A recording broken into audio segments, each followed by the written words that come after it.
Hello and welcome to this special show, Icons of the Indian Economy.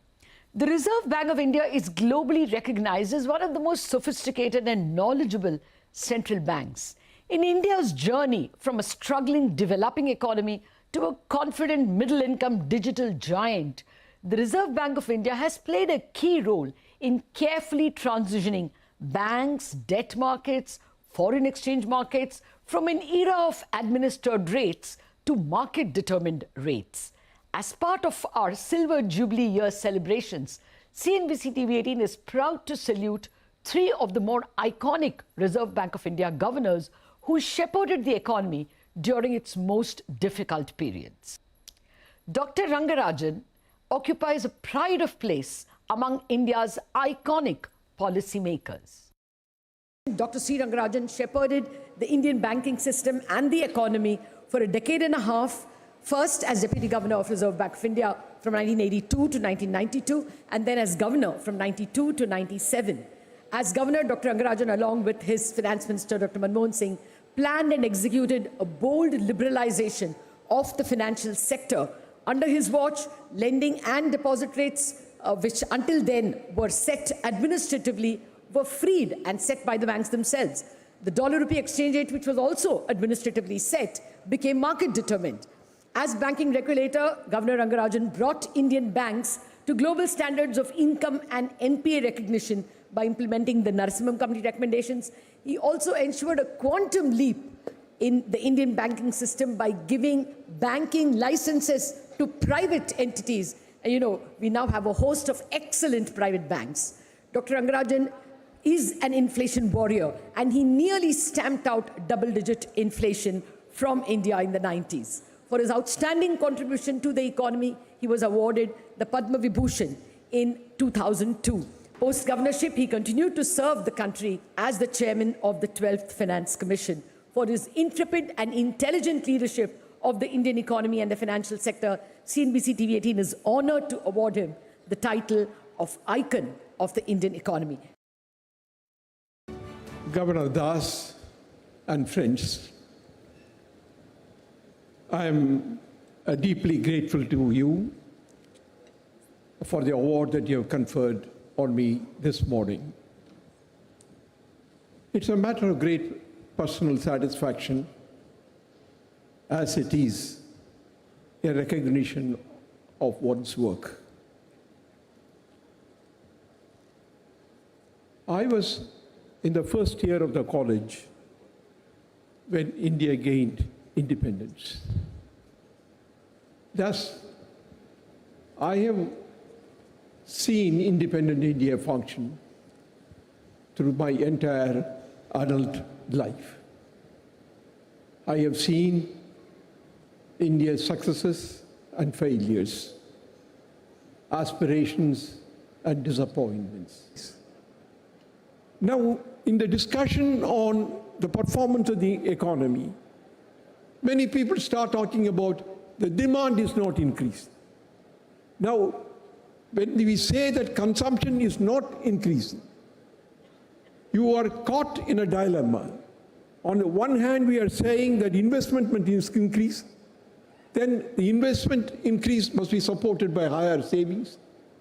But on the other hand, if you say that it is consumption increase is not there, and that is why the economy is not picking up, it raises a big fundamental issue regarding at what point in the development of the economy the demand factor begins to dominate over the other factor. I think not much discussion has happened on this, and I think we really need to analyze this particular problem. But I don't have that more time, and I will leave it here. But I would finally say, nonetheless, growth by itself is not adequate. I think the benefits of growth must reach out to all segments of the society. Growth and equity must be the two legs on which a nation must walk. If we ignore any one leg, then the nation or the country can only limp along. Growth and equity should not be posed as opposing considerations. but must weave together to produce an acceptable pattern of development. Therein comes economic wisdom or economic statesmanship. I would like to thank Mr. Das, Governor Das, being here and giving the award.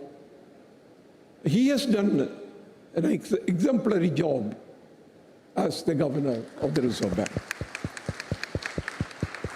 And he has managed through a turbulent time, which demanded at one time an expansion, at another time a contraction. And the excellence in monetary policy lies not only in saying what is needed to be done, but also in timing. That is critical. When to expand, when to contract, and when to identify. And therefore, I am very happy that the award has been given to me by him. And I also want to congratulate CNBC-TV18 for the very fine work that they have done. As a channel, they have gained reputation for a clear presentation and a depth of analysis. And therefore, I congratulate them, and I am sure they will continue to be in the forefront as they move from the celebration of Silver Jubilee towards the Golden Jubilee. Thank you very much.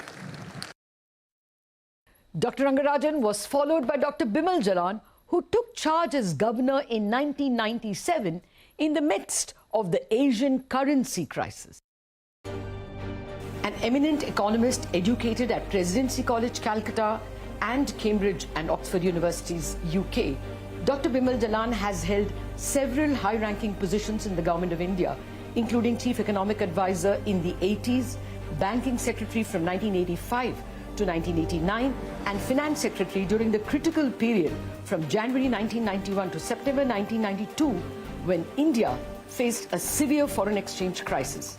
Dr. Jalan was part of the core team that successfully navigated the crisis and laid the groundwork for the liberalization of the Indian economy. In September 1997, Dr. Jalan was appointed Governor of the Reserve Bank of India when the country began to feel the impact of the Asian currency crisis. Governor Jalan steadied the rupee and piloted the economy with a mix of rate and reserve requirement hikes.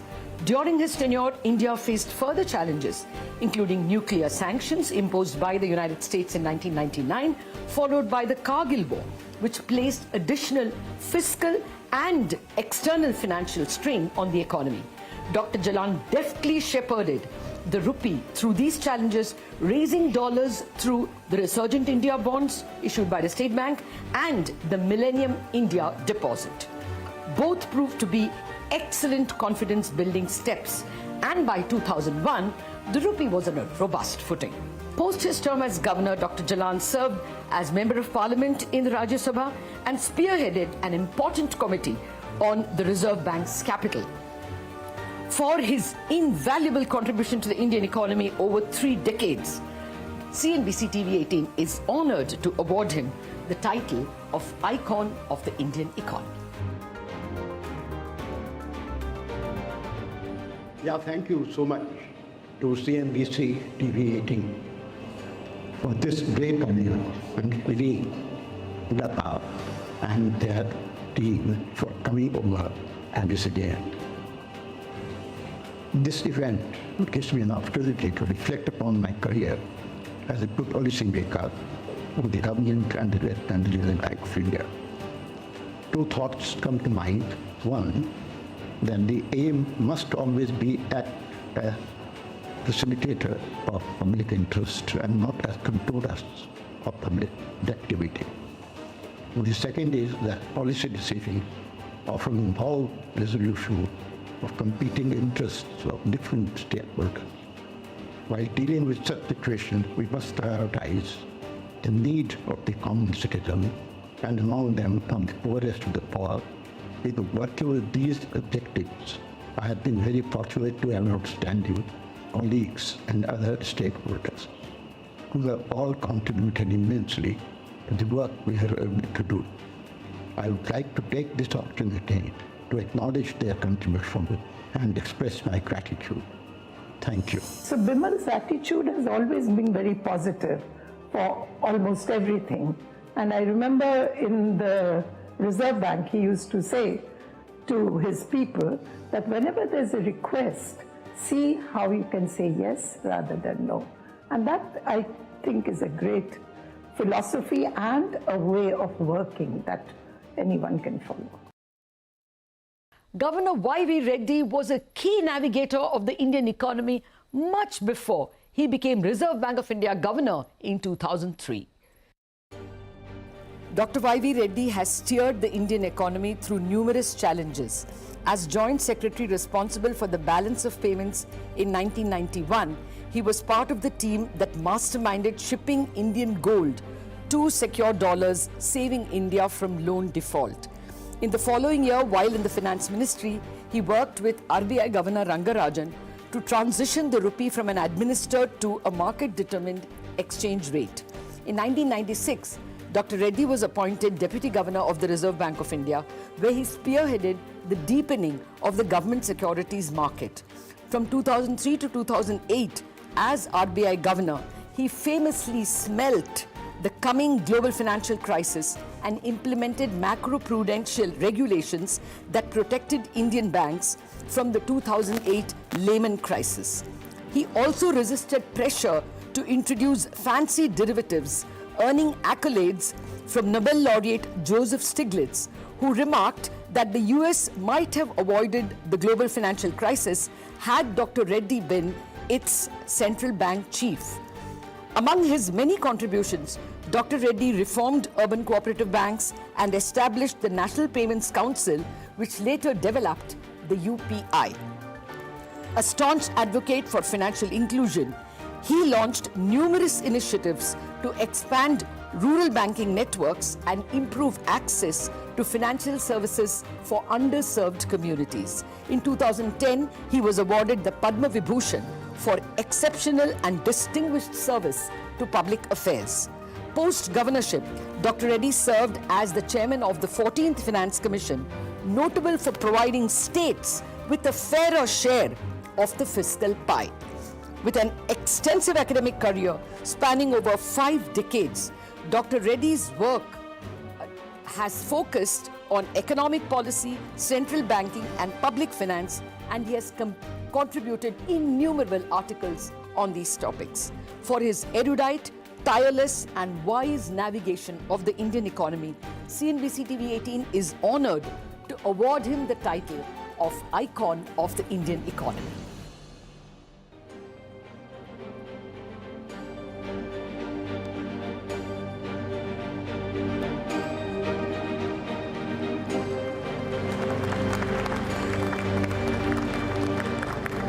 Thank you very much, Lata. Yes, I must congratulate CNBC-TV18.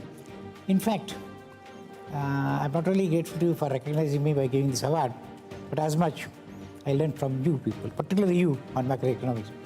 I owe whatever I have in terms of achieved, in terms of important things in the policy, entirely because of political leadership. Second, I would say the collaborative, so cooperation, coordination among the colleagues, professionals was important. We were recognizing the whole system.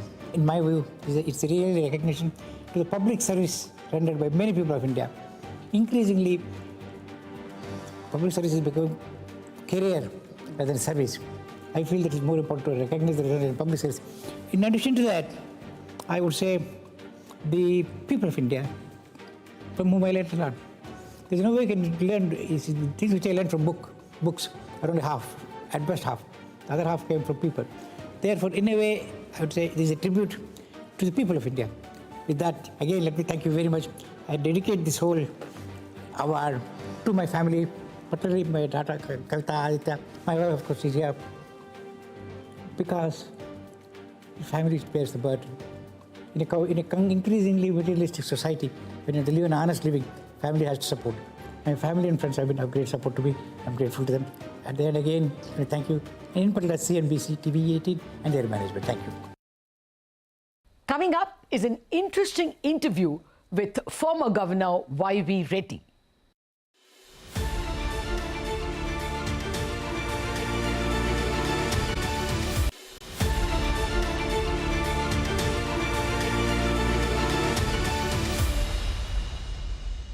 Welcome back to our special CNBC-TV18 Honours Icons of the Indian Economy. As part of the channel's Silver Jubilee celebration, CNBC-TV18 felicitates three extraordinary former Reserve Bank of India governors, Dr. C. Rangarajan, Dr. Bimal Jalan and Dr. Y.V. Reddy, with the title Icon of the Indian Economy. We also had the privilege of asking Dr. Y.V. Reddy a few questions on some of his pet topics of financial inclusion and over-financialization of the economy. CNBC-TV18 had the honour of recognizing Dr. Y.V. Reddy, former Reserve Bank of India governor, as one of the icons of the Indian economy on the occasion of our 25th anniversary. Today I have with me the man himself to answer a few questions on the Indian economy. After all, he shepherded it for well over 4 decades, I think. So we really want to learn from him. We want to continue to learn from him. Dr. Reddy, the first question I want to ask you is, the buzzword today is financial inclusion. And if I remember right, you were the first person who used that word. Are you happy with the way financial inclusion has evolved in India? I was very happy when it was adopted by the rest of the world after the crisis. Well, at the time of the crisis, to fight the crisis, many countries had to support their financial sector. How do you justify supporting financial sector? Equal to financial inclusion was included as an agenda across the board. But as I mentioned before, earlier, I'm not exactly happy the way it turned out. I'm not that happy at all, because financial inclusion has resulted in financial explosion.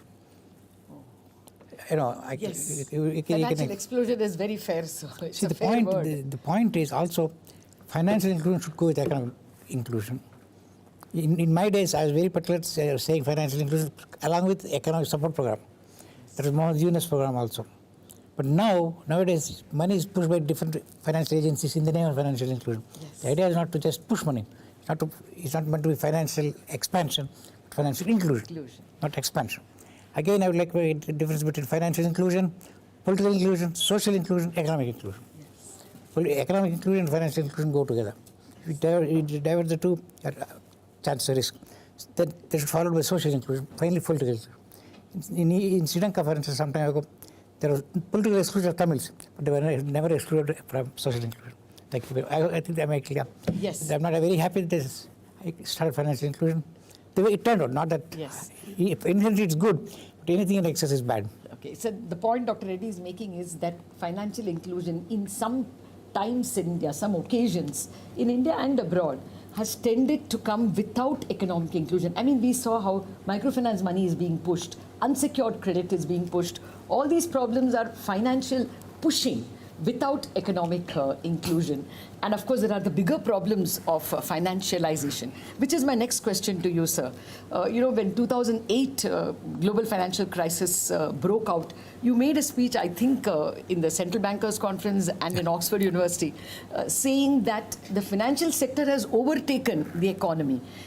Finance, instead of facilitating the economy, is actually overwhelming the economy. Do you still worry that it has become a Frankenstein?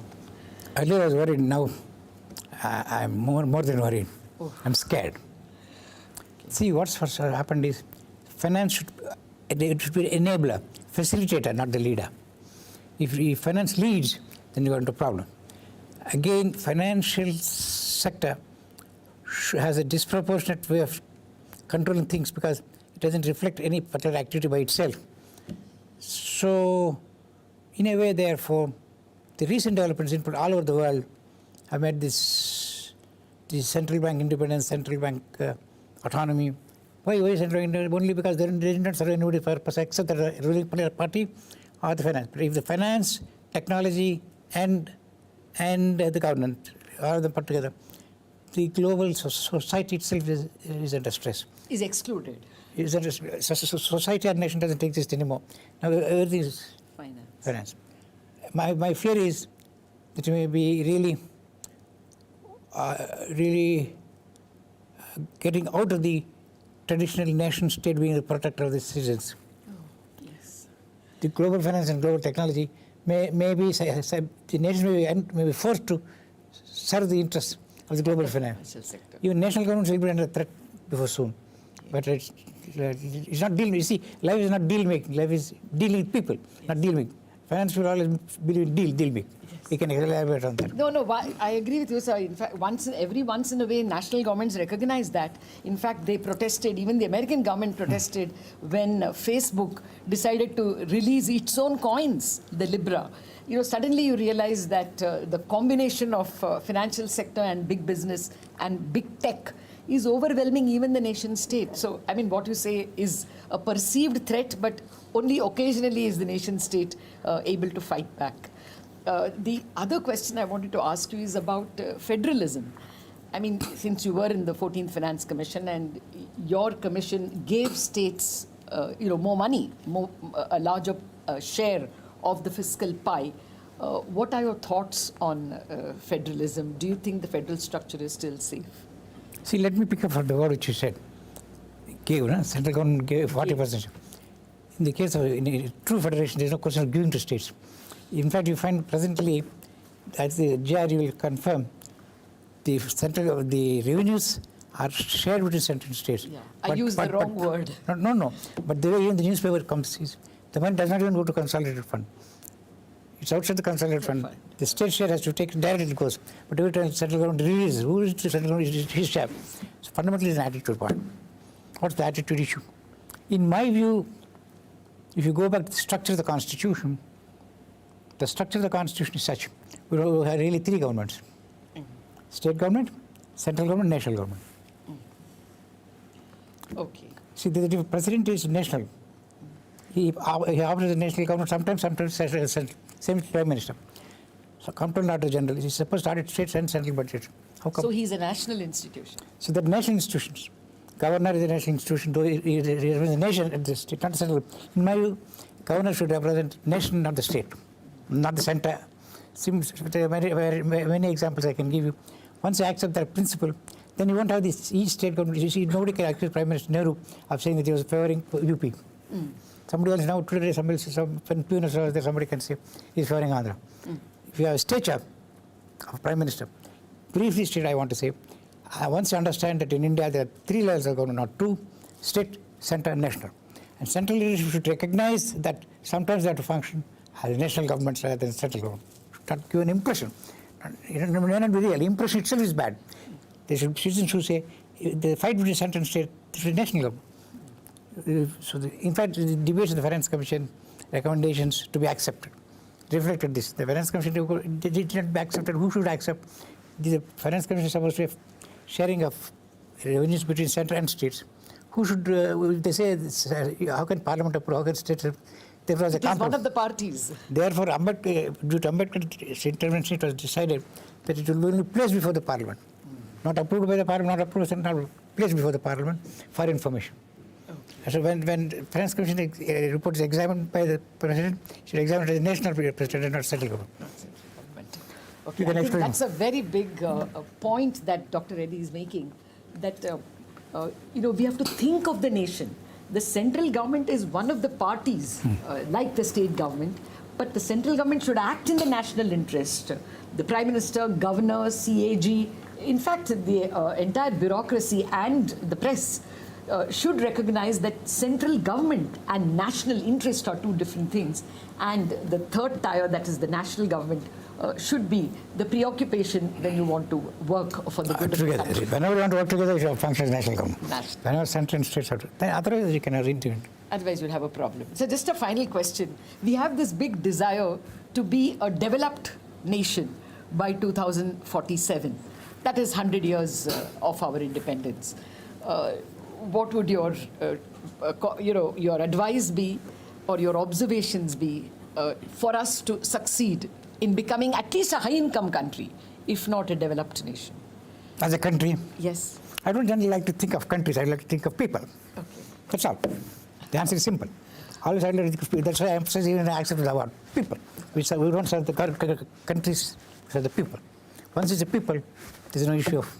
Oh, that's a brilliant reply, sir. Because we may be, as an economy, developed, very big, And as an economy, maybe third largest, but we have to recognize what is the per capita income, what is the common man of India earning. The country, that preoccupation. See, the fear is that you should not end up with a reputation that here is a very big country with a lot of poor people. That should not be the image that I would like to see. I'd like to see a country where all the people are happy, or at least minimum income, something tolerable, happy, mobile, upwardly mobile. I'd be happier to be part of that family than a family of very powerful, macho people. Take your point, sir. Thank you very much indeed for joining us and educating us as to where and how India should head towards a Viksit Bharat. Thank you very much for joining us.